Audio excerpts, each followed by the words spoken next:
واقعہ کربلا کے بعد تو واقعہ ہررا ہوا میں نے گنوا دیا، اس سے زیادہ تو میرے خیال میں کہ اور ہمارے لیے لائق شرم جو ہے کوئی واقعہ ہے ہی نہیں اس پہلو سے۔ لیکن حضرت حسین کا ایک، اب ان کو یہ کہ میں مطلب یہ کہ اگر میں ان کے ہاتھ پر بیعت کر لیتا ہوں جو کہ اس وقت سامنے موجود تھے کہ یزید کی بیعت تمہارے ہاتھ پر کرتا ہوں، تو گویا کہ اپنے آپ کو سرنڈر کر دیتے، لیکن انہوں نے قتل کیا۔ اصل قاتلان کوفی وہی سبائی۔ البتہ یہ ہے کہ اس واقعے کی جو یادگار ہے اس میں کوئی شک نہیں ہے کہ اس نے مسلمانوں میں سے ایک گروہ کے دل میں قربانی اور شہادت کا جذبہ بہت پیدا کیا، اس میں کوئی شک نہیں۔ اور جس طریقے سے کہ عاشورہ محرم میں یاد منائی جاتی ہے، جس طریقے سے اس نے اہل تشیع کے اندر قربانی کا جذبہ بے انتہا پیدا کر دیا کہ دیکھیے حضرت حسین رضی اللہ تعالی عنہ کی اس شہادت کے بعد، اس کے بعد واقعہ ہررا بھی ہوا جو واقعہ کربلا سے بھی بعض اعتبارات سے زیادہ بھیانک اور زیادہ گھناؤنا واقعہ ہے۔ بنو امیہ کی تاریخ ہے جس کو لوگ جانتے ہی نہیں۔ مدینہ کے کچھ لوگوں نے بغاوت کی اور انہوں نے اس کے خلاف فوج بھیجی، اور فوج کو جو مدینہ فتح کر لیا 3 دن کے لیے حلال کر دیا، جو چاہو کرو، یہاں جسے چاہو مارو، جسے چاہو لوٹو، جس کا گھر چاہو برباد کرو، جس عورت کو چاہو ریپ کرو۔ اور یہ مدینہ النبی کے اندر ہوا، تو کاٹ کھانے والی ملوکیت کے اندر بہت سے واقعات تھے۔ عبداللہ ابن زبیر کھڑے ہوئے، انہوں نے حکومت قائم کی تھی، لیکن یہ کہ وہ تو 6 سال کے لیے کامیاب بھی رہے، ایک حکومت قائم کی، بنو امیہ کے ہاتھ پر بیٹھنے کی، بالآخر ان کی حکومت بھی ختم ہو گئی۔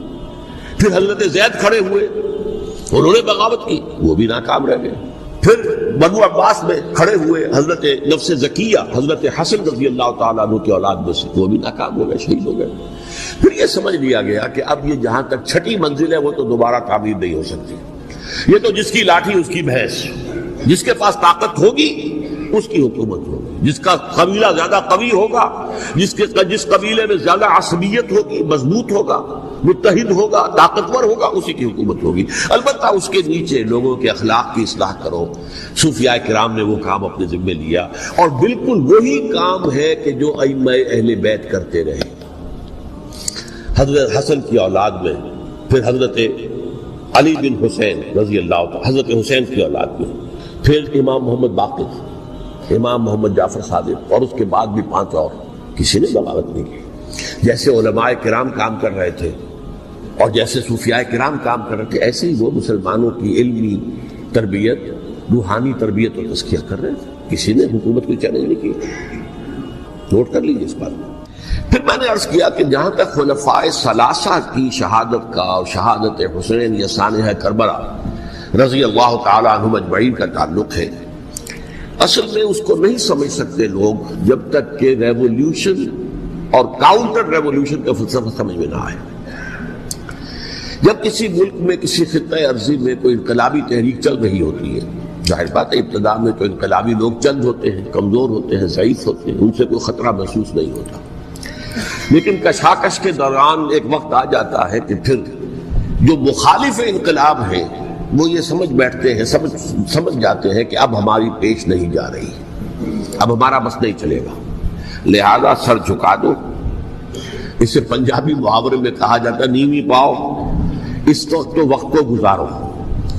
اب اس کے بعد پھر کوئی موقع ملا تو دیکھیں گے کہ اس انقلاب کو ہم انڈو کر سکیں، کاؤنٹر ریولیوشنری موومنٹس۔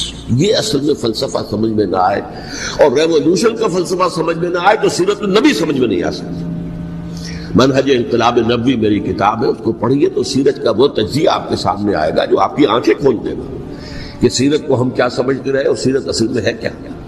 بہرحال یہ کاؤنٹر ریولیوشنری موومنٹس تھی کہ جب عرب میں حضور کو فیصلہ کن قوت حاصل ہو گئی تو جو بھی مخالفین تھے انہوں نے سر جھکا لیا، سرنڈر کیا، اسلام لے آئے، گویا کہ چھپ گئے اسلام کے لبادے میں۔ لیکن وہ تھے اسی طاق میں کہ پھر کبھی موقع ملے تو پھر ہم اس نظام کو لہو بالا کر دیں، تلپٹ کر دیں۔ یہ رد عمل سب سے پہلے خود عرب کے اندر پیدا ہوا، کیونکہ مشرکین عرب کو جب سورہ توبہ کی پہلی 6 آیات نازل ہوئی ہیں جن میں الٹیمیٹم دے دیا گیا کہ اب کسی مشرک قبیلے سے کوئی معاہدہ اللہ کا اور اس کے رسول کا نہیں ہوگا، تمہیں 4 مہینے کی مہلت دی جا رہی ہے، یا ایمان لے آؤ اور یا تمہیں قتل کر دیا جائے گا۔ یہ بہت سخت آیات ہے قرآن کی، سورہ توبہ کی ابتدائی 6 آیات۔ اور حضرت علی رضی اللہ تعالیٰ عنہ کا کہنا یہ ہے کہ اس آپ کو معلوم ہے کہ مصحف میں یہ واحد صورت ہے جس سے پہلے بسم اللہ الرحمن الرحیم نہیں لکھی بھی آپ کو نظر آتی، باقی 113 صورتوں کے شروع میں بسم اللہ الرحمن الرحیم ہے۔ تو کیا وجہ ہے یہاں کیوں نہیں ہے؟ حضرت علی کا فرمانا ہے کہ یہ صورت تو تلوار ہاتھ میں لے کر اتری ہے، اور بسم اللہ الرحمن الرحیم میں اللہ تعالیٰ کے 2 اسماء ہیں، الرحمن الرحیم۔ تو یہ گویا کہ اس سے متضاد صورتحال ہے کہ اب تمہارے لیے آخری موقع ہے، یا ایمان لے آؤ اور یا قتل کر دیے جاؤ۔ اس میں ایک تیسری گنجائش خود بخود نکلتی تھی، یا یہ ملک چھوڑ کر چلے جاؤ، اور ایسا بہت سے لوگوں نے کیا، لیکن اکثر لوگوں نے گردن چکائی۔ لیکن رد عمل ظاہر ہوا، ایک تو مرتدین کھڑے ہو گئے جنہوں نے نئی نئی نبوتوں کو مان لیا، ایک مانعین زکوٰۃ کھڑے ہو گئے کہ ہم زکوٰۃ تمہیں نہیں دیں گے۔ یہ رد عمل تھا مشرک عرب کا، مشرکین عرب کا۔ اور حضرت ابوبکر رضی اللہ تعالیٰ عنہ کے دفتر فضائل کا یہ بڑا اہم باب ہے، ود این آئرن فسٹ، حالانکہ وہ بہت رقیق القلب، کمزور نہیں کچھ جسا انسان تھے، لیکن یہ کہ عظیمت کوہ ہمالا جو ہے ان کے اندر ظاہر ہوئی ہے، ود این آئرن فسٹ انہوں نے ان ساری جو رد عمل کی جو تحریکیں کی انہیں کچل کر رکھ دی، اور پھر پورے عرب کو گویا کہ اثر نو اس میں اسلام کے نظام کو کنسولیڈیٹ کر کے حضرت عمر کے حوالے کر دیا رضی اللہ تعالیٰ عنہ۔ حضرت عمر کے زمانے میں جو جنگیں ہوئی اس میں سلطنت روما جو ہے، جو اس وقت کی 2 سپر پاورز تھیں، سلطنت روما قیصر روم، ہیرکلیس ہرقل تھا اس وقت کا جو رومی جو قیصر روم تھا، حکمران تھا، شہنشاہ تھا، اور دوسری طرف ایرانی مملکت تھی، خسرو پرویز تھا۔ لیکن یہ کہ عیسائیت کے ساتھ اسلام کا اس طرح کا تصادم نہیں ہوا تھا حضور کے زمانے میں، بلکہ نجاشی رحمۃ اللہ علیہ نے تو مسلمانوں کو پناہ دی تھی۔ مقوقس پیٹریارک جو تھے اس کے الیگزینڈریا کے، انہوں نے حضور کے جو نامہ مبارک گیا تھا اس کا بہت اکرام کیا، تکریم کی، تحفے بھیجے حضور کی خدمت میں۔ ہرقل نے بھی کوشش کی تھی کسی طریقے سے، جیسے کوئی 250 برس پہلے یا 300 برس پہلے، 300 برس پہلے جیسے کانسٹنٹائن جو ایمپرر تھا روم کا، اس نے عیسائیت قبول کی تھی اور ساری سلطنت عیسائی ہو گئی تھی، لہذا اس کی سلطنت باقی رہی، اس کی حکومت باقی رہی۔ اسی طرح ہم سب مسلمان ہو جائیں، لیکن اس میں وہ ناکام ہو گیا۔ لیکن یہ کہ کوئی اس نے کنفرنٹیشن نہیں کی حضور سے۔ البتہ ایران کا معاملہ یہ تھا کہ اس کے پرخچے اڑ گئے، اس نے حضور کے نامہ مبارک کو چاک کیا تھا، حضور نے فرمایا جب اطلاع ملی کہ اس نے اپنی سلطنت کو چاک کر دیا ہے، اس کے ٹکڑے کر دیے۔ بہرحال وہاں رد عمل شدید تھا، اور ایرانی جان لیجئے کہ ان کے اندر بہت سٹرانگ نیشنلزم ہے، آج بھی ہے سٹرانگ نیشنلزم، لہذا ان کے ہاں رد عمل شدید تھا۔ ان کی تو سلطنت ختم ہو گئی، نسیہ منسیہ ہو گئی، وجود ہی نہیں رہا۔ لہذا وہاں سے جو کاؤنٹر ریولوشن شروع ہوا ہے وہ پھر ہرمزان جو ایک بہت بڑا جرنیل تھا، اس نے بڑی عیاری کے ساتھ اپنی جان بچائی تھی۔ یہ بڑا دلچسپ واقعہ ہے کہ وہ یعنی کنڈمڈ تھا اسلامی حکومت کی طرف سے، خلافت کی طرف سے، کہ وہ جہاں بھی پایا جائے اس کو قتل کرنا ہے۔ حضرت عمر کی عدالت میں لا کے پیش کیا گیا، حضرت عمر نے کہا یہ واجب القتل ہے، قتل کر دو۔ اس نے کہا اچھا مجھے ذرا پانی پلا دیجیے۔ حضرت عمر نے فرمایا ٹھیک ہے پانی لاؤ، پانی دے دیں۔ پانی کا کٹورا کہ مجھے پہلے ضمانت دیجیے کہ جب تک میں یہ پانی نہ پی لوں مجھے قتل نہیں کیا جائے گا۔ ہاں ہمارا وعدہ ہے۔ اس نے وہ کٹورا پھینک دیا پانی کا، کرو مجھے قتل کیسے کرو گے، میں نے وہ پانی تو نہیں پیا۔ اس سے اپنے آپ کو بچایا اس نے۔ بہرحال آپ اختلاف کر سکتے ہیں کہ حضرت عمر کو اس عذر کو قبول نہیں کرنا چاہیے تھا، لیکن بہرحال ان کی اپنی مروت اور شرافت تھی کہ اپنے وعدے کا پاس کیا۔ اس کی سازش سے ابو لولو فیروز اس نے حضرت عمر کو شہید کیا۔ یہ گویا کہ دوسری کاؤنٹر ریولوشنری موومنٹ تھی۔ انہوں نے یہ سمجھا تھا کہ یہ ساری چکی جو چل رہی ہے، جیسے چکی کی ایک کلی ہوتی ہے، وہ کلی جگہ سے ہٹ جائے تو چکی کیسے چلے گی؟ یہی بات حضرت علی نے فرمائی تھی حضرت عمر سے رضی اللہ تعالی عنہما۔ جب شام کے محاذ پر کچھ پسپائی سی ہو رہی تھی تو حضرت عمر نے ارادہ کیا میں خود جاؤں گا محاذ پر اور کمانڈ کروں گا۔ حضرت علی رضی اللہ تعالی عنہ نے فرمایا کہ نہیں امیر المومنین آپ مت جائیں، چکی اسی وقت تک چلتی ہے جب تک کہ کلی گڑی ہوئی. آپ کلی ہیں اس وقت اس نظام کی جس کے گرد یہ اسلام کی چکی گھوم رہی ہے. آپ اچھا تھا لہذا حضرت عمر نے ان کی بات مانی. اس قدر صاحب مشورہ تھا جو دیا تھا. بہرحال انہوں نے یہ سمجھا تھا کہ عمر ہی کے بل پر چل رہا ہے یہ سب کچھ, لہذا عمر کو پیچھے ہٹا دینے سب بیٹھ جائے گا. لیکن ظاہر بات ہے کہ محمد رسول اللہ کی بنائی ہوئی عمارت صلی اللہ علیہ وسلم اتنی کمزور نہیں تھی.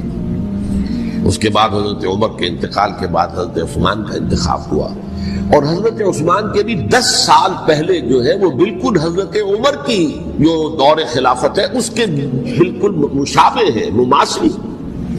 ہمارے ذہنوں میں یہ تصور بٹھا دیا گیا کہ سارے 12 سال شاید فتنہ ہی فتنہ رہا, فساد ہی فساد رہا, دنگا رہا, لڑائی رہی. نہیں, 10 سال پورا امن. اور جس طریقے سے فتوحات کا سیلاب حضرت عمر کے زمانے میں جا رہا تھا اسی طریقے سے حضرت عثمان کے 10 سالوں کے دوران گیا. آخری 2 سالوں میں ایک فتنہ اٹھا ہے. یہ فتنہ کیا ہے اس کو سمجھ لیجیے. مذاہب کی جو 3 سے کنفرنٹیشن ہوئی تھی, ایک تو یہ کہ مملکتوں میں سے مملکت ہرقل, برکت روم, مملکت ایران. رومی سلطنت کی 2 ٹانگیں مسلمانوں نے توڑ دی, شمالی افریقہ سے نکال دیا, مغربی ایشیا سے نکال دیا. لیکن یورپ میں وہ قائم تھا, اس کی سلطنت تھی. لیکن ایرانی سلطنت کا بالکل تیا پانچا ہو گیا, ختم. اسی طریقے سے 3 مذاہب سے کنفرنٹیشن ہوئی. مشرکین عرب سے, اس کا میں بیان کر چکا ہوں, ان کا پہلا وار حضرت ابوبکر کے عہد خلافت میں ہو گیا. دوسرے جو عیسائیوں کا معاملہ تھا ان سے بھی کوئی تصادم نہیں ہوا حضور کے حیات طیبہ کے دوران. لیکن جو یہودیت بطور مذہب, اس کو ظاہر بات ہے کہ اسلام نے اس کو ختم کیا تھا کم سے کم جزیرہ نماء عرب سے. مدینے میں 3 قبیلے تھے جو اپنی غداری کی وجہ سے اور اپنی صلح کو توڑنے کے جرم کی پاداش میں 2 نکالے گئے, اور تیسرا جو ہے اس کے تمام جو جوان افراد تھے انہیں قتل کیا گیا. پھر خیبر پر حملہ کیا گیا اور خیبر کو جو ہے فتح کیا گیا. وہ یہودیوں کا بہت بڑا گڑھ تھا, اور جو مدینے سے نکالے گئے تھے وہ بھی وہیں جا کر مقیم ہو گئے تھے. تو اس اعتبار سے, اور پھر یہودی اپنے آپ کو سمجھتے تھے اللہ کی طرف سے دنیا میں جو نمائندہ جو ہے امت وہ ہم ہے. اب انہیں معزول کر کے امت محمد کو وہاں پر کھڑا کر دیا گیا صلی اللہ علیہ وسلم. لہذا وہ بہت زیادہ جو سمجھیے ایگریوڈ, سب سے زیادہ جن کو غضب پہنچا ہے حضور کے دست مبارک سے, وہ یہودی تھے. لہذا ان کا جو رد عمل آیا ہے وہ ہے جس کے نتیجے میں حضرت عثمان شہید ہوئے, حضرت علی شہید ہوئے, حضرت حسین شہید. اب اس چیز کو اچھی طرح سمجھیے. یہ جو رد عمل ہے یہ ایک شخص کے ذریعے سے آیا, اور اسی لیے بعض لوگ یہ سمجھتے ہیں کہ یہ خاقہ کی کہانی ہے. کیا ایک آدمی اتنا بڑا کام کر سکتا ہے؟ عبداللہ ابن سبا ایک یہودی جو اسلام کا لبادہ اوڑھ کر حضرت عثمان کے عہد خلافت میں مدینے میں آ گیا. ٹھیک, اس کے بارے میں تو میں بعد میں عرض کروں گا. لیکن ایک شخص کیا کچھ کر سکتا ہے اس کی مثال میں حق دے دوں آپ کو. پہلے حضرت مسیح علیہ السلام کے پورے دین کو ایک شخص نے ختم کر دیا, سینٹ پال جسے دنیا جانتی ہے جس کے نام سے. توحید کو تثلیث میں بدل دیا. حضرت عیسیٰ علیہ السلام تو توحید کی تلقین کر کے گئے تھے. توحید ختم, تثلیث حاصل, جس میں پہلے باپ ماں اور بیٹا تھے, اس کے بعد باپ بیٹا اور روح القدس ہو گئے, تثلیث. نمبر 2, شریعت موسوی کو ساقط کر دیا. لہذا اب پالیزم جو ہے کرسچینٹی نہیں رہی, وہ حضرت عیسیٰ کو کہہ کر گئے تھے کہ شریعت موسوی تم پر لاگو رہے گی, نافذ رہے گی, ساقط کر دی. نمبر 3, اس نے عیسائیت کے دائرہ تبلیغ کو وسیع کر دیا, جنٹائلز یا گوئمز کے اندر بھی, غیر یہودیوں میں. حالانکہ حضرت مسیح کہہ کر گئے تھے کہ تمہیں صرف یہودیوں سے خطاب کرنا ہے, اور میں صرف اسرائیل کے گھرانے کی کھوئی ہوئی بھیڑوں کی تلاش میں آیا. اب آپ دیکھیے حضرت مسیح کے فوراً بعد اور حضرت مسیح کی زندگی کے دوران جب تک کہ وہ موجود تھے, وہ بدترین دشمن تھا حضرت مسیح علیہ السلام کا. بعد میں لبادہ اڑا, اور یہ کہ مجھے مکاشفہ ہوا ہے, مکاشفے میں مسیح سے میری ملاقات ہوئی ہے, میں ان پر ایمان لے آیا ہوں. اور پھر اس نے اپنے زہد اور دینداری کا جو بھی فراڈ تھا اس کے نتیجے میں اپنی حیثیت بنا لی, دین مسیحی کو بالکل ختم کر دیا. آج کہاں ہے وہ دین مسیحی؟ دی 100 کے مصنف نے بھی صاف لکھا ہے کہ جب تک حضرت مسیح دنیا کے اندر موجود تھے عیسائیت کی حیثیت یہودیت کے ایک فرقے سے زیادہ نہیں تھی، یہودیوں کا ایک فرقہ، ایک جماعت بس۔ یہ سینٹ پال ہے جس نے اسے ایک مستقل مذہب کی حیثیت اختیار کی ہے۔ So it should be called Paulism، اور یہ ایک آدمی کا کارنامہ۔ اسی طریقے سے یہ تو ہو گیا حضرت مسیح کے فوراً بعد، رفع سماوی کے فوراً بعد۔ 1500 برس کے بعد ایک تحریک چلی ہے یورپ کے اندر، اصلاح مذہب، اور اس کی پشت پر بھی یہودی ذہن تھا۔ یہودی ذہن نے عیسائیت کو دو حصوں میں تقسیم کر دیا، کیتھولک اینڈ پروٹیسٹنٹس، اور پروٹیسٹنٹس کو اپنا اعلی کار بنایا۔ یہ ایک علیحدہ مضمون ہے جس پر میں تفصیل میں نہیں جانا چاہتا، میری کتاب بھی موجود ہے اس موضوع پر، سابقہ اور موجودہ مسلمان امتوں کا ماضی، حال و مستقبل، اس میں میں نے تفصیل بیان کی۔ یہ جو تقسیم ہوا ہے تو وہ پہلی بات ایک یہودی، جیسے کہ علامہ اقبال نے، مارکس بھی تو ایک یہودی تھا نا، تو ابلیس کی مجلس شورا میں بڑا پیارا شعر ہے، وہ یہودی فتنہ گر، وہ روح مصدق کا بروز، ہر قبا ہونے کو ہے اس کے جلوس سے چاک چاک۔ یہ ایک یہودی فتنہ گر مارکس نے وہ تصور دنیا کو دیا جس نے عظیم انقلاب برپا کیا روس کے اندر، بولشوک ریولیوشن، اور جو پھر آدھی دنیا تک پھیل گیا۔ آج سے 50 سال پہلے امریکہ کانپتا تھا، روس کے سامنے کھڑا ہوا کانپ رہا تھا، اس لیے کہ روس سائنٹیفک ترقی میں امریکہ سے بہت آگے تھے، اس کے ایسٹروناٹ پہلے گئے ہیں خلا کے اندر، امریکہ تو بہت پیچھے تھا۔ بہرحال اس نے جس طریقے سے USSR کا خاتمہ کرایا ہے وہ ایک علیحدہ بات ہے، میں اس وقت اس طرف نہیں جانا چاہتا، لیکن جان لیجئے کہ وہ ایک شخص کا کارنامہ، وہ یہودی فتنہ گر، وہ روح مصدق کا بروز، ہر قبا ہونے کو ہے اس کے جنون سے تار تار۔ اسی طرح وہ عبداللہ ابن سبا یہودی فتنہ گر۔ آج اہل تشیع میں سے بعض حضرات کہتے ہیں کہ یہ عبداللہ ابن سبا یہ تو افسانوی شخصیت، اس کی حقیقت کوئی تھی ہی نہیں، حالانکہ ان کی اپنی کتاب میں رجال کشی کے اندر اس کا ذکر موجود ہے، اور یہ بھی موجود ہے کہ حضرت علی رضی اللہ تعالیٰ عنہ نے اپنے عہد خلافت میں اسے زندہ جلوایا ہے۔ اس کی وجہ کیا تھی؟ یہ آیا مدینے کے اندر اسلام کا لبادہ اوڑھ کر، جس نے چند عقیدوں کی اشاعت شروع کی۔ سب سے پہلے حضرت علی تو خدا ہے، گاڈ انکارنیٹ، اوتار کا تصور، جیسے ہندوؤں میں ہے رام چندر جی خدا کا اوتار، اور عیسائیت میں بھی پہلے گاڈ انکارنیٹ کا تصور تھا کہ حضرت مسیح خدا کا اوتار ہے، انکارنیشن آف گاڈ۔ تو اس نے کہا کہ حضرت علی تو خدا کا اوتار ہے، خدا ہے۔ نمبر 2، اس نے کہا کہ ہر نبی کا ایک وصی ہوتا ہے جس کے حق میں وہ وصیت کرتا ہے، تو حضور صلی اللہ علیہ وسلم کی وصی حضرت علی ہے، لہذا خلیفہ تو اول روز سے حضرت علی ہے، حضرت ابو بکر، حضرت عمر، حضرت عثمان، یہ تو غاصب ہے، اور حضرت عثمان کی خلافت تھی اس وقت وہ خاص طور پر۔ پھر اس نے جو قبائلی عصبیت تھی اسے بھڑکایا۔ پرانی جو عصبیت چل رہی تھی قریش کے اندر، وہ دو گھرانے ایک دوسرے کے مد مقابل تھے۔ دیکھیے، ایک ہوتا ہے قبیلہ، ایک ہوتا ہے گھرانہ۔ ہمارے پنجاب میں ایک قبیلہ ہے وٹو قبیلہ، اس کے گھرانے بہت سے، مانے کے، لالے کے، سجے کے، شامت کے، یعنی کوئی لالا تھا ان میں سے پڑا، ان کے بیٹے ہو گئے لالے کے، ان کی اولاد، خاندان یہ کہلاتے ہیں۔ قبیلہ ہے یہ وٹو قبیلہ، جو قبیلہ تھا قریش، اس میں گھرانے بہت تھے، بنو ہاشم، بنو امیہ، بنو تیم، بنو عدی، یہ بہت سے گھرانے تھے۔ تو چوٹی کے دو گھرانے جو تھے وہ بنو ہاشم اور بنو امیہ، ان کے درمیان چپقلش تھی، مقابلہ، مسابقت، اور یہ مسابقت فی الخیر بھی ہوتی تھی۔ اگر انہوں نے غریبوں کو کھانے کھلائے ہیں تو ہم ان سے بڑھ کر کھلائیں گے، اگر وہ حاجیوں کی خدمت کرتے ہیں تو ہم ان سے بڑھ کر کریں گے۔ تو ان کے اندر یہ مسابقت خیر کی تھی، لیکن چپقلش تھی کہ کوئی ہم سے آگے نہ نکل جائے، وہ سمجھتا تھا وہ آگے نہ نکل جائے۔ اس شخص نے اس پرانی عصبیت کو تازہ کیا کہ حضور تو بنو ہاشم میں سے تھے، لہذا خلافت حق ہے بنو ہاشم کا، یہ غاصب ہے۔ اس سے پہلے دو خلفاء جو تھے وہ نہ بنو ہاشم سے تھے نہ بنو امیہ سے تھے۔ حضرت ابو بکر بنو تیم میں سے تھے، چھوٹا قبیلہ تھا۔ حضرت عمر بنی عدی میں سے تھے، وہ بھی چھوٹا قبیلہ تھا۔ یہ حضرت عثمان پہلے خلیفہ جو بنو امیہ میں سے تھے، جن کی پرانی چپقلش بنو ہاشم سے تھی۔ اب اس کو موقع مل گیا کہ پرانی قبائلی عصبیت کو بھڑکائے، یہ ہے اصل میں اس فتنے کا پس منظر عبداللہ ابن سبا نے جو آ کر پھیلایا ہے، اور اس کی تفصیل میں اس وقت میں نہیں جا سکتا۔ جیسا کہ میں نے آپ سے کہا تھا، امیر معاویہ نے حضرت علی کے عہد خلافت میں کبھی خلافت کا دعویٰ نہیں کیا، مدعی خلافت نہیں تھے، وہ تو یہ کہتے تھے کہ قاتلان حسین جو ہے، قاتلان عثمان کو سزا دو، قصاص دو، بس۔ اسی طرح حضرت حسین نے بھی، اب دیکھیے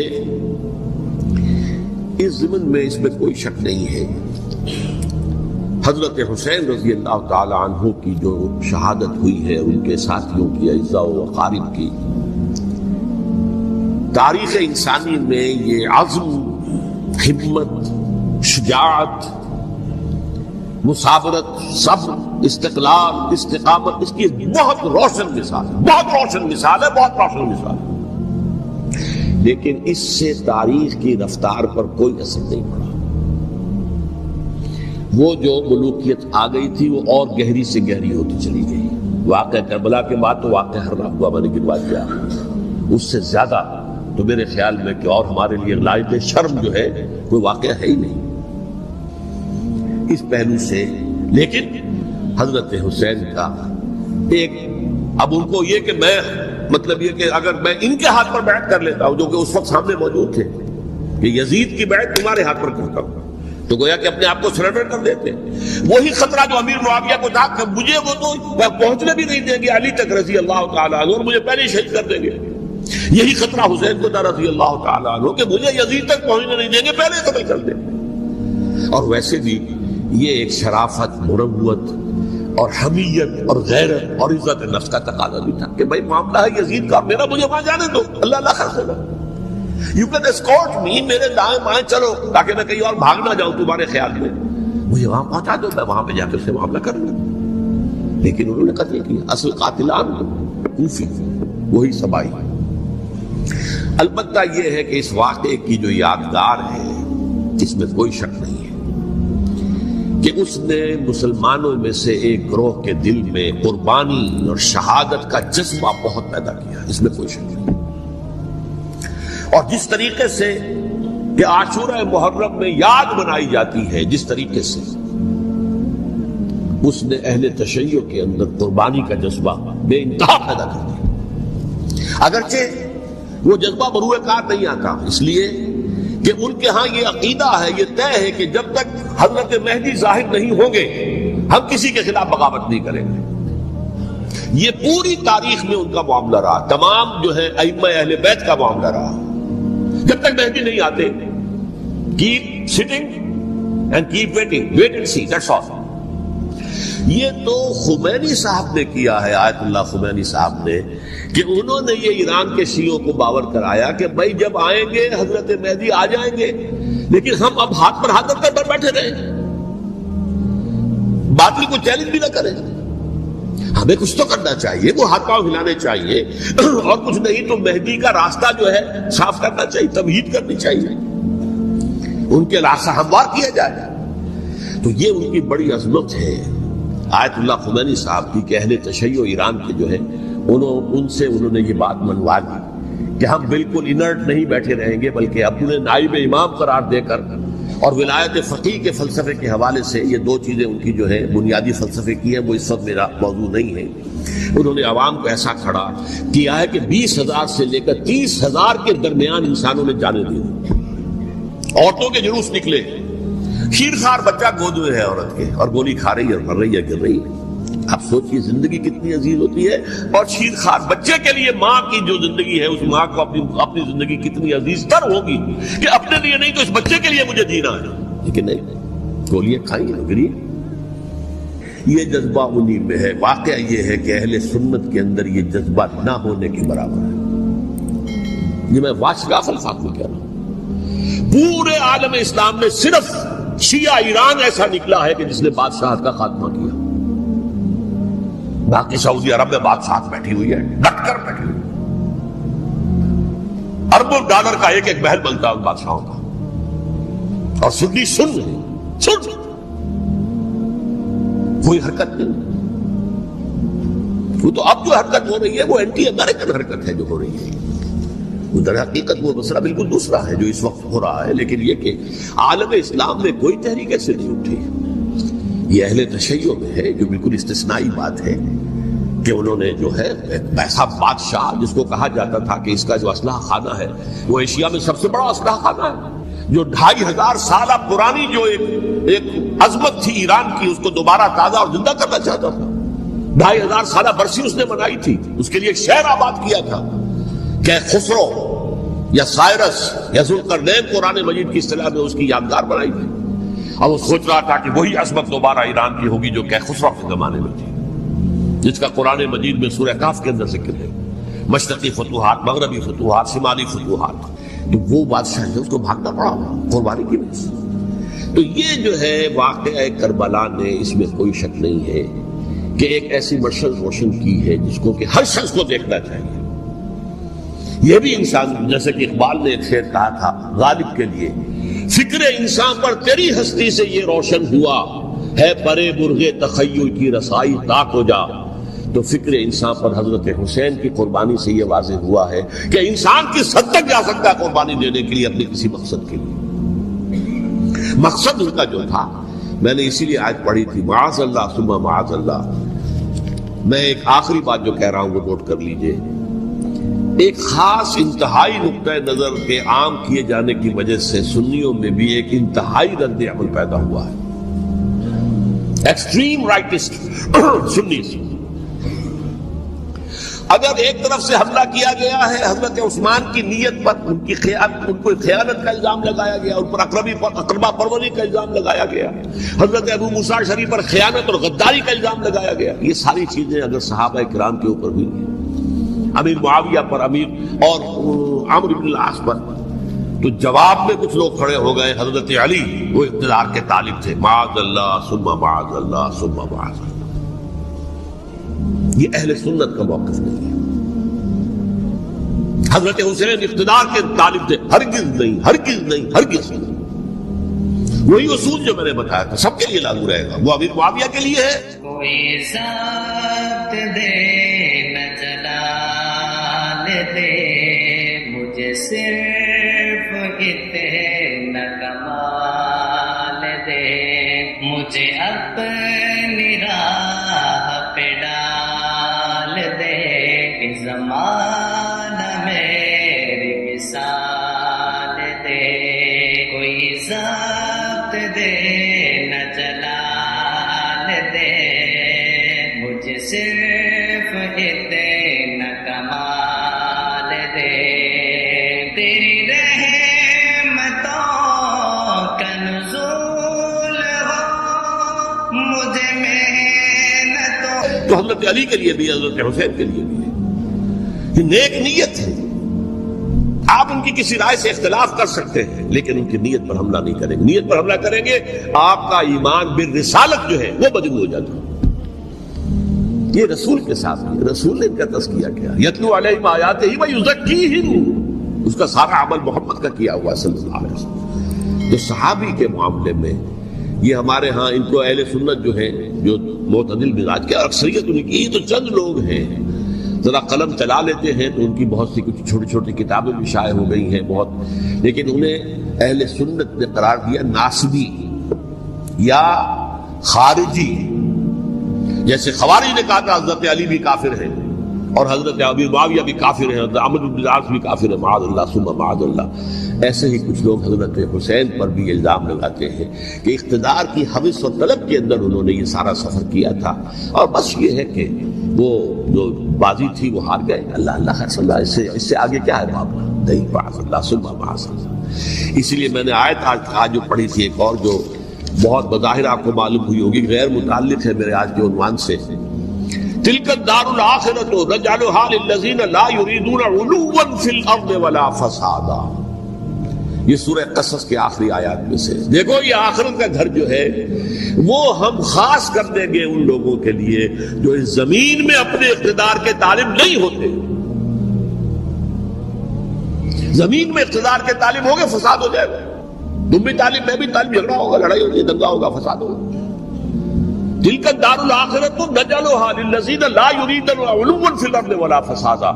جو لوگ زمین میں اپنے اقتدار کے طالب اور اس کے نتیجے میں فساد پیدا کرنے والے نہیں ہیں، ان کے لیے ہم نے آخرت کا گھر خاص کیا ہے۔ والعاقبۃ للمتقین، اور عاقبت جو ہے، انجام کار، آخرت جو ہے وہ تو متقیوں کے لیے ہے۔ اسی میں آئیں گے سب صحابہ کرام، خواہ وہ حضرت علی ہے رضی اللہ تعالیٰ عنہ، اور خواہ وہ حضرت امیر معاویہ ہیں، حضرت عثمان ہیں رضی اللہ تعالیٰ عنہ، خواہ حضرت حسن ہے، حضرت حسین ہے رضی اللہ تعالیٰ عنہ، خواہ عبداللہ ابن زبیر ہے، خواہ عبداللہ ابن عباس ہے، خواہ عبداللہ ابن عمر ہے رضی اللہ تعالیٰ عنہ اجمعین۔ اس اصول کو سامنے رکھ کر اختلاف آپ کر سکتے ہیں کسی سے بھی، لیکن کسی کی نیت پر حملہ کریں گے تو اصل میں آپ کا ایمان بالرسالت مجروح ہو جائے گا۔ میرے نزدیک تو یہ عقیدہ بھی کہ فلاں دوا سے فلاں مرض دور ہو جاتا ہے، یہ بھی غلط ہے۔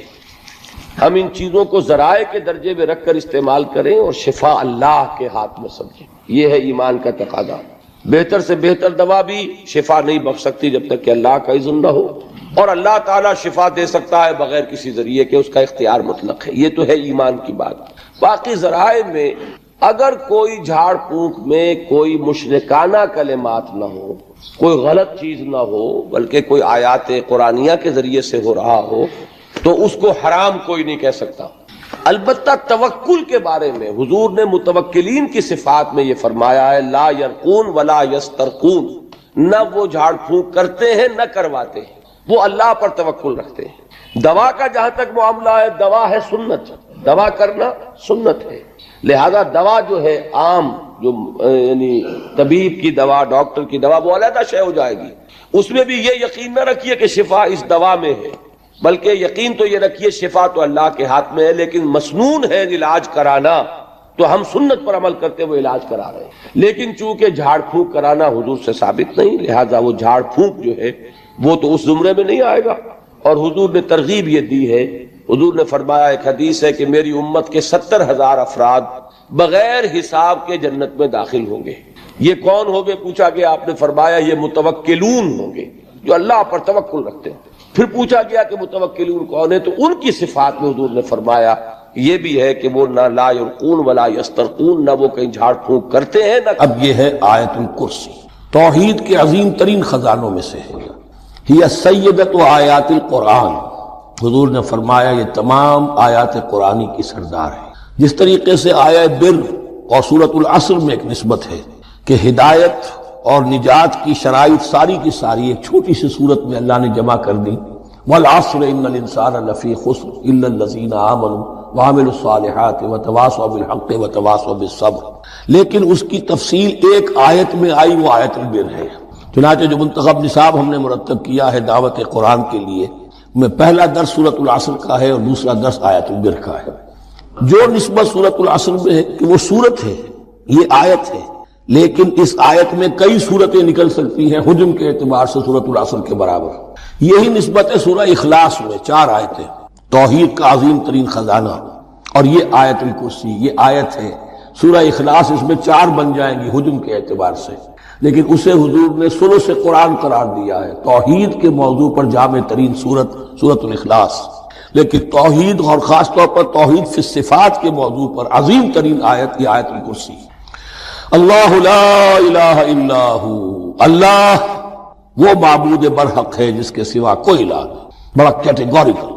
الحی القیوم، وہ زندہ ہے از خود اور باخود، اس کی زندگی مستعار نہیں ہے۔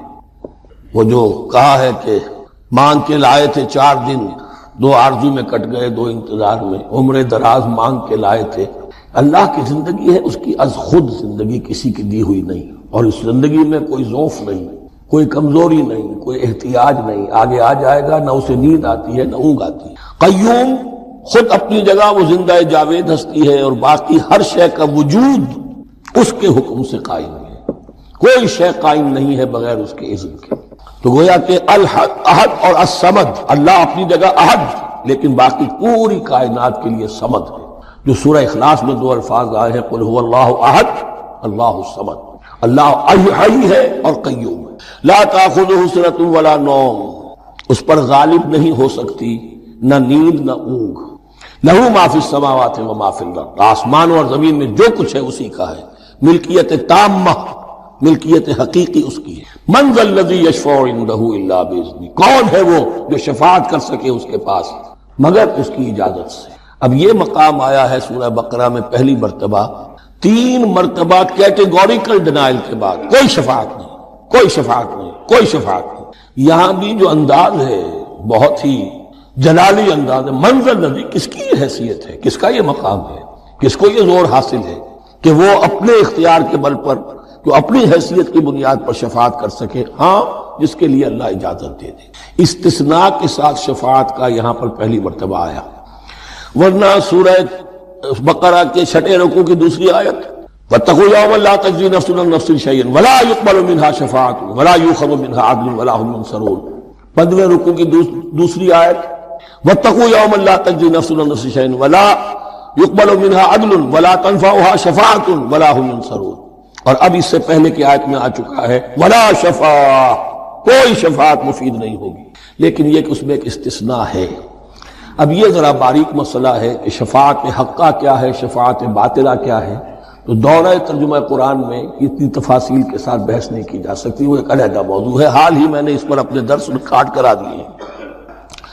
یعلم ما بین ایدیہم وما خلفہم، وہ جانتا ہے جو کچھ ان کے سامنے اور جو اس کو پیچھے ہے۔ عام طور پر دنیا میں ہم سفارش کرتے ہیں تو کہتے ہیں کہ بھئی میں جانتا ہوں اس شخص کو بہتر، اصل میں جیسا کچھ یہ نظر آتا ہے ویسا نہیں ہے، یا جیسا کچھ فیکٹس آن دی فائل آ گئے ہیں وہ بڑے ہی ڈیسیونگ ہیں، اصل حقائق کچھ اور ہیں اس کیس کے، وہ میں آپ کو بتاتا ہوں۔ یہ بات اللہ کے سامنے کون کہہ سکتا ہے، جبکہ اللہ تو جانتا ہے جو کچھ ان کے سامنے جو کچھ ان کے پیچھے ہے، اور ان کا حال یہ وَلَا يُحِيطُونَ بِشَيْءٍ مِّنْ عِلْمِهِ إِلَّا بِمَا شَاءَ، اور وہ احاطہ کر ہی نہیں سکتے اللہ کے علم سے کسی شے کا سوائے اس کے جو اللہ چاہے۔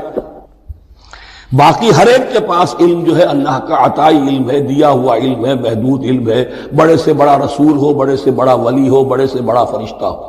لا علم لنا الا ما علمتنا، ہم پڑھائیں 4 رکوع میں، تو کون کہہ سکتا ہے من ذا الذی یشفع عنده الا باذنہ یعلم ما بین ایدیہم وما خلفہم ولا یحیطون بشیء من علمہ الا بما شاء وسع کرسیہ السماوات والارض، اس کی کرسی تمام آسمانوں اور زمین کو محیط ہے۔ اب کرسی کے 2 مفہوم یہاں ہو سکتے ہیں، ایک یہ کہ اس سے جو معنی مراد ہے یعنی اس کا اقتدار، اس کی قدرت، اس کا جبر، اس کا اختیار، یہ اتھارٹی پوری کائنات کو، ایک یہ بھی ہو سکتا ہے کہ اللہ تعالیٰ کے لیے ہم نہیں جان سکتے، یہ آیات متشابہات میں سے ہیں کہ کوئی شے بھی ہو واقعتاً جس کو ہم اسے کرسی کہہ سکیں، عرش، کرسی، ان سب کے بارے میں یہ دونوں باتیں ذہن میں رکھیے۔ یہ بھی ہو سکتا ہے کہ ان کی کوئی مجسم حقیقت ہو جو ہمارے ذہن سے، ہمارے تخیل سے ماورا ہے، اور یہ بھی ہو سکتا ہے اس سے استعارہ مراد، اس کو ہم اپنی زبان میں کہتے ہیں کج روخی۔ ایک آدمی آپ سے بات کرنا چاہتا ہے، آپ اس سے فیس نہیں کر رہے، اسے ذرا یوں کر کے بات کر رہے ہیں، گویا کہ براہ راست اسے ایڈریس کرنا، یہ اپنے مقام سے آپ بڑا فرو سمجھتے ہیں کہ یہ تو نیچے ہے، میرا مقام بہت بلند ہے۔ اسی طرح یہ جو کج کلاہی ہوتی ہے، کلاہ جو ہے وہ ذرا ٹیڑھا ہو، ٹوپی جو ہے وہ ٹیڑھی ہو سر کے اوپر، تو یہ کج روخی اور کج کلاہی، یہ تمام چیزیں جو ہیں یہ ولا تصعر خدک للناس، جب کسی انسان کو خیر کی توفیق مل جاتی ہے، بھلائی کی توفیق مل جاتی ہے، جب وہ فطرت کے راستے پر چل رہا ہے اور نیکی کے راستے پر چل رہا ہے، تو اب سب سے بڑا خطرہ جو اسے لاحق ہو جاتا ہے، شیطان جو ہے اس کے لیے سب سے بڑا گڑھا جو کھودتا ہے جس میں کہ وہ گرا سکتا ہے اس کو، اگر انسان جو ہے چوکس اور چوکن نہ ہو، تو وہ یہ کہ غرور پیدا ہو جائے، زوم پیدا ہو جائے اپنی نیکی، اپنے تقویٰ پر، اپنی بھلائیوں پر، اپنی عبادت گزاری پر۔ اگر زوم پیدا ہو گیا and you look down upon the others، دوسروں کو آپ بنظر استحقار دیکھنے لگے، تو آپ کی ساری اچیومنٹس زیرو سے ضرب کھا کر زیرو ہو جائے گا، gone with the wind، ختم۔ اس لیے یہ بہت بڑی بات ہے۔ حدیث میں آیا ہے لن يدخل الجنہ من کان فی قلبہ مثقال ذرۃ من کبر، وہ مثقال ذرہ پھر آ گیا، یا جنت میں ہرگز داخل نہیں ہو سکے گا وہ شخص جس کے دل میں ذرے کے ہم وزن بھی تکبر ہوگا۔ اور حدیث قدسی ہے الکبر ردائی، تکبر تو میری چادر ہے، مجھ پر راست آتی ہے۔ المتکبر اللہ کے ناموں میں سے هو اللہ الذی لا الہ الا هو الملک القدوس السلام المومن المہیمن العزیز الجبار المتکبر، وہ المتکبر ہے، المتعال ہے، بہت بلند ہونے والا اور بہت تکبر کرنے والا۔ لیکن بندے کے لیے نہیں. بندے کے دل میں اگر تکبر آ گیا تو اس کی ساری نیکی سارا تقویٰ زائل ہو جائے گا. ولا تصعر خدک للناس، تواضع ہونی چاہیے. شیخ سعدی نے بڑی خوبصورت اس کے لیے مثال دی ہے. درخت ہے، آم کا درخت ہے، امرود کا درخت ہے، انار کا ہے، سنترے کا ہے. جب اس پر پھل آتا ہے تو شاخیں جھک جاتی ہیں. اسی طرح انسان کو اگر اللہ تعالیٰ خیر عطا کر، اچھے ثمرات اس کی سیرت میں، اس کے کردار میں، اس کی شخصیت میں، علم کے اعتبار سے، کردار کے اعتبار سے بھلائیاں آ جائیں، پھل آ گیا ہے، تو اب اس کو جھک جانا چاہیے، تواضع ہونا چاہیے. اس کے بجائے اگر تکبر ہو گیا، گردن اکڑ گئی، تو معلوم ہوا کہ بس سارا اپنا کیا دھرا جو ہے وہ ضائع ہو جائے گا. ولا تصعر خدک للناس ولا تمش فی الارض مرحا، اور زمین میں اتراتے ہوئے نہ چلو. اکڑ کر چلنا، اترا کر چلنا. مرح جو ہے وہ فرح سے آگے ہے. فرح کہتے ہیں خوشی سے آپے میں نہ سمانا. وہ تو خوشی سے آپے سے باہر ہو گیا، یا وہ نہیں سما رہا تھا، کوئی اور لفظ میرے ذہن میں نہیں آ رہا اس وقت. تو یہ جو اس فرح سے آگے مرح ہے، اس میں یہ ہے کہ انسان اترا کر اپنی بڑائی، اپنی خوبی کا اظہار بھی کرتا ہے. ولا تمشی فی الارض مرحا. اب آپ دیکھیں گے کہ یہ مضامین جو ہے قرآن مجید میں ان کی اہمیت کا اندازہ اس سے ہوگا. سورہ بنی اسرائیل کے 4 رکوع میں بھی آئے ہیں، ولا تمشی فی الارض مرحا، زمین میں اکڑ کر مت چلو، یہ وہاں بھی آیا ہے. اسی طریقے سے اور دوسرے مقامات پر سورہ الفرقان کے آخری رکوع میں بھی آیا ہے، وعباد الرحمن الذین یمشون علی الارض ہونا. اللہ کے نیک بندے تو وہ ہیں جو زمین پر چلتے ہیں تو آہستگی کے ساتھ چلتے ہیں. وہ زور سے قدم مار کر نہیں چلتے، گردن اکھاڑ کر نہیں چلتے، گردن اکڑا کر نہیں چلتے. اور گردن بھی اکڑی ہوئی ہو اور سر کے اوپر ایک جو ہے صافہ، اس کا ترا بھی جو ہے وہ بڑا اونچا کر لیا گیا، اس سے کیا ہوتا ہے؟ انک لن تخرق الارض ولن تبلغ الجبال طولا. تم کتنے ہی زور سے پاؤں مار کر چلو گے، ہماری زمین کو پھاڑ نہیں سکتے. اور کتنی ہی گردن اکڑا لو اور کتنا ہی ترا چڑھا لو، پہاڑوں کی بلندی تک تو نہیں پہنچ سکتے. تو یہ در حقیقت مضمون بہت اہم ہے، متعدد مقامات پر آیا ہے. اور سورۃ الفرقان کا جو آخری رکوع ہے وہ تو ہمارے منتخب نصاب میں ہے، اور وہ تفصیل سے ہم پڑھیں گے. تو ولا تصعر خدک للناس ولا تمش فی الارض مرحا ان اللہ لا يحب كل مختال فخور.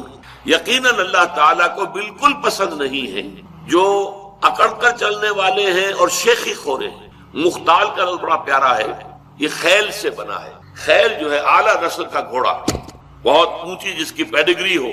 اگر آپ اس کی چال دیکھیں گے، اس کی چال میں ایک تمکنت ہوتی ہے. جب انسان اپنی چال میں یہی تمکنت اختیار کرتا ہے تو یہ اختیال ہے. گویا کہ خیل کا سا انداز اختیار کرنا اپنے چلنے میں، خیل سے باب افتعال بنا اختیال. انسانوں کی عظیم اکثریت کیسی کیسی مشکلات کے ساتھ دوچار. عظیم اکثریت وہ ہے کہ جو کمر توڑ دینے والی مشقت کرنے کے باوجود 2 وقت پیٹ بھر کر کھانا نہیں کھاتا، جن کے بچوں کو علاج کی سہولت میسر ہے. مشقت، محنت، تکلیف، نہ صرف محنت و مشقت. محنت و مشقت کے اعتبار سے تو ہم یہ کہہ سکتے ہیں کہ انسان بھی لدو اونٹ کے مانند ہے یا کولو کے بیل کے مانند ہے، لیکن حیوان اور انسان میں اس اعتبار سے بڑا فرق ہے. انسان میں احساسات، رنج، غم، صدمہ. کسی جانور کا بچہ جب جوان ہو گیا، اس کے بعد وہ جانے اس کی زندگی علیحدہ ہے، والدین کی علیحدہ ہے. والدین بھی پتہ نہیں کوئی ان کا جوڑا ہے کہ نہیں مستقل. لیکن یہاں کیا ہوتا ہے؟ یہاں جس اولاد کو پالا پوسا، جنہیں اپنے جگر کے ٹکڑا سمجھ کر اور اپنا پیٹ کاٹ کر جن کو پالا ہے، اگر وہی بیٹا جوان ہو کر سینہ تان کر بات کرتا ہے، یا جیسا کہ آپ سنتے ہیں باپ پر ہاتھ اٹھا لیا ہے، ماں کو مار دیا ہے، قتل کر دیا، جو صدمہ اس وقت انسان کو ہوتا ہے کیا کسی حیوان کو ہوتا ہے؟ یہ صدمات، یہ رنج و غم. قرآن مجید میں ایک پوری سورہ مبارکہ ہے اسی پر، جس کا مرکزی مضمون یہی ہے. لا اقسم بهذا البلد وانت حل بهذا البلد ووالد وما ولد لقد خلقنا الانسان في كبد. میں جو ابتدائی قسمیں ہیں ان کو اس وقت تشریح نہیں کروں گا، اس لیے کہ وہ ہمارا اس وقت کا موضوع نہیں ہے. جس پر قسمیں کھائیں اللہ نے 3، لا اقسم بهذا البلد وانت حل بهذا البلد ووالد وما ولد. 3 قسمیں کھا کر بات کیا کہی؟ ہم نے انسان کو محنت اور مشقت ہی میں پیدا کی. محنت اور مشقت ہر انسان کا مقدر ہے. عام طور پر سمجھا یہ جاتا ہے کہ غریب لوگوں کے لیے یہ معاملہ ہے، نہیں. اصل میں محنت اور مشقت کی شکلیں مختلف ہیں. کوئی شخص دفتر میں بیٹھا ہوا مشقت کر رہا ہے، کسی کی ذہنی مشقت زیادہ ہے، کسی کی جسمانی مشقت زیادہ ہے. یہ جسمانی مشقت والا جو ہے تھک ہار کر رات کو سوتا ہے تو صبح کی خبر لائے گا، وہ پوری طرح ٹانگیں پھیلا کر سوتا ہے. اور یہ جو ذہنی مشقت کرنے والے ہیں، لمبی لمبی کاروں میں چلنے والے اور بڑے بڑے محلوں میں رہنے والے، ایئر کنڈیشنڈ آفیسز اور بنگلوں میں رہنے والے، ان کی راتوں کی نیند حرام ہو جاتی ہے۔ ان کو جو مسائل درپیش ہوتے ہیں، انہیں جو صدمے ہوتے ہیں، انہیں جو فرسٹریشنز ہوتی ہیں، یہ نقصان ہو گیا ہے، یہ معاملہ ہو گیا ہے، فلاں نے یہ کر دیا ہے، فلاں پرابلم پیدا ہو گیا ہے، یہ ساری چیزیں جو ہے یہ اس غریب مزدور کے لیے نہیں ہوتی۔ آپ کو معلوم ہے ہپنوٹکس کی ضرورت جو ہے انہی عمرا کو ہوتی، سیڈیٹیوز کی ضرورت انہی کو ہوتی، ٹرینکولائزرز انہی کو چاہیے، انہیں نرم گدیلوں کے اوپر نیند نہیں۔ تو مشقت اور محنت ہر ایک کے لیے۔ صدمہ، غالب نے بہت خوب کہا تھا، قید حیات و بند غم اصل میں دونوں ایک ہے، موت سے پہلے آدمی غم سے نجات پائے کیوں؟ یہ انسان کا مقدر ہے، یہ تو ہو کر رہنے والی شے ہے۔ غم تو رہے گا، صدمہ رہے گا۔ آپ کو شاید یاد آیا ہو، ایک بڑی عظیم ہستی گزری ہے انسانی تاریخ میں، گوتم بدھ، کپل وستو کا شہزادہ، at the prime of his youth, 30 برس کی عمر۔ اس نے مشاہدہ کیا لوگوں کو، لوگ دکھوں میں ہیں، لوگوں کے لیے مصیبتیں ہیں، لوگوں کے لیے تکلیفیں ہیں۔ ایک اندھا آدمی دیکھا، اس نے چلتا ہوا جو ٹھوکر کھا کے گرا اس کے نگاہوں کے سامنے۔ اس نے سوچا یہ کیا ہو رہا ہے، کیوں ہے یہ اندھا، کیوں ہے؟ کسی کو اندھا پیدا کر دیا جاتا، پیدائش کے اندھا۔ کسی والدین کے سامنے اس کو بچہ جو ہے دم توڑ رہا ہے، کچھ نہیں کر سکتے، ٹک ٹک دیدم دم نہ کشیدم، جا رہا ہے تمہارے ہاتھوں میں سے، نکل رہا ہے، جا رہا ہے۔ قرآن مجید میں بھی سورہ واقعہ میں قسم کھائی گئی ہے، فلولا ان کنتم غیر مدینین ترجعونها ان کنتم صادقین، واپس لے سکتے ہو تو لے لو، موت کے پنجے سے چھڑا لو اگر تمہارے اندر کوئی طاقت ہے۔ نہیں، جا رہا ہے، رو رہے ہیں۔ یہی وجہ ہے کہ پھر وہ اس فکر میں، یہ دکھ کیوں ہے انسان کا مقدر، اس کا سبب تلاش کرنے کے لیے پھر اس سے نکلنے کا راستہ کیا، اس سے نجات کیسے ہو، نروان کیسے ملے گا۔ پھر آپ کو معلوم ہے 30 برس کی عمر میں جوانی کا دور، جوان بیوی کو رات کو سوتے ہوئے چھوڑ کر گیا ہے، شیرخوار بچہ چھوڑ کر گیا، محل چھوڑ کر جا کر خاک چھانی ہے، کہاں کہاں پھرا ہے، کن کن رشیوں منیوں کی خدمتیں کی ہیں، کہاں کہاں گیا ہے، کتنا وقت لگایا ہے، کن کن جنگلات جو ہے اس کے خاک چھانی ہے اس نے۔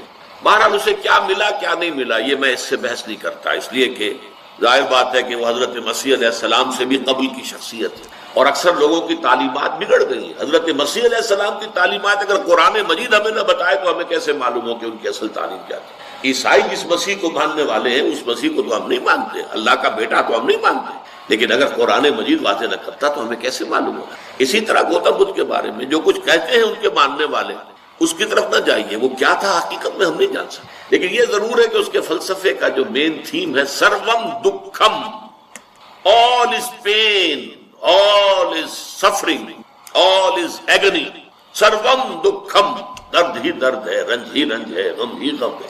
قید حیات و بند غم اصل میں دونوں ایک ہے، موت سے پہلے آدمی غم سے نجات پائے گا۔ لیکن اس اعتبار سے اگر آپ غور کریں گے تو چلیے انسان حیوانات کے صف میں آ گیا بس، لیکن نہیں، انسان کی ہیومن ٹریجڈی کا نقطۂ عروج بالکل ایک اور ہے۔ مرنے کے بعد پھر اٹھایا جائے گا، پھر جواب طلبی ہوگی، کیا کرتے رہے زندگی بھر؟ تم نے حقیقت کو پہچاننے کی کوشش کی، تم نے حق پر چلنے کی کوشش کی، یا تم نے ظلم کیے، زیادتیاں کی، ناانصافیاں کی؟ آؤ حساب دو۔ حیوان سے یہ محاسبہ نہیں ہے، نباتات اور حیوانات اس سے بری ہے، انسان ہے۔ اس پر بھی ایک سورت ہے قرآن مجید کی، سورۃ الانشقاق، یا ایھا الانسان انک کادح الی ربک قدحا فملاقیہ، اے انسان تیرا معاملہ یہ ہے، تو مشقت پر مشقت جھیل کر، تکلیفیں پر تکلیفیں برداشت کر کے پھر ایک دن اپنے پروردگار کے حضور میں حاضر ہوگا جواب دہی کے لیے۔ ثم لتحسبن بما تعملون، حضور کی ایک خطبے میں جو الفاظ آتے ہیں، واللہ لتموتن کما تنامون، خدا کی قسم تم سب مرو گے جیسے کہ ہر روز شام کو سو جاتے ہو، رات کو سو جاتے ہو، یہ نیند بھی موت کی بہن ہے۔ ثم لتبعثن کما تستيقظون، لیکن پھر جیسے روزانہ صبح بیدار ہوتے ہو ایسے ہی ایک صبح قیامت آئے گی کہ سب اٹھا لیے جاؤ۔ ثم لتحسبن بما تعملون، پھر تمہارا محاسبہ ہوگا، that grand accountability، وہ مسئولیت عظیم، پوری زندگی کا حساب، چھوٹی سی چھوٹی باتیں۔ وَمَنْ يَعْمَلْ مِثْقَالَ ذَرَّةٍ خَيْرًا يَرَهُ وَمَنْ يَعْمَلْ مِثْقَالَ ذَرَّةٍ شَرًّا يَرَهُ، ذرے کے ہم وزن نیکی ہوگی وہ بھی سامنے پاؤ گے، اور ذرے کے ہم وزن بدی ہوگی وہ بھی سامنے پاؤ گے۔ انسان چیخ اٹھے گا، مَا لِهَٰذَا الْكِتَابِ، یہ اعمال نامہ کیسا ہے، لَا يُغَادِرُ صَغِيرَةً وَلَا كَبِيرَةً إِلَّا أَحْصَاهَا، اس نے تو نہ چھوٹی چیزیں چھوڑی ہیں نہ بڑی چیزیں چھوڑی ہیں، تمام کا احاطہ کر لیا ہے۔ وہ محاسبہ ہوگا، اور اس کے بعد جزا و سزا کے فیصلے ہوں گے، بہت مبارک ہوں گے، خوش قسمت ہوں گے وہ لوگ جو جنت کی طرف بھیج دیے جائیں۔ تواضع جو انسان میں پیدا ہوتی ہے وہ اس سے، اس کا عملی میں آپ کو نسخہ بتا رہا ہوں۔ انسان اپنے عیبوں پر نگاہ رکھے، اپنی بھلائیوں پر نہ زیادہ نگاہ جمائے، اپنی کوتاہیوں۔ کون شخص ان کا کامل ہے؟ کامل کوئی نہیں، کسی نہ کسی پہلو سے کوئی خامی، کوئی کمی کہیں نہ کہیں تو ہے، اس پر نگاہ جمائے گا تو اس سے یہ ہے کہ تکبر پیدا ہو، تواضع پیدا ہو، انسان کے اندر حلم پیدا ہو۔ اور تکبر کا ازالہ اس سے ہوتا ہے، انسان اس کائنات کی وسعتوں کا، اس کی پہنائیوں کا ذرا تصور کرے۔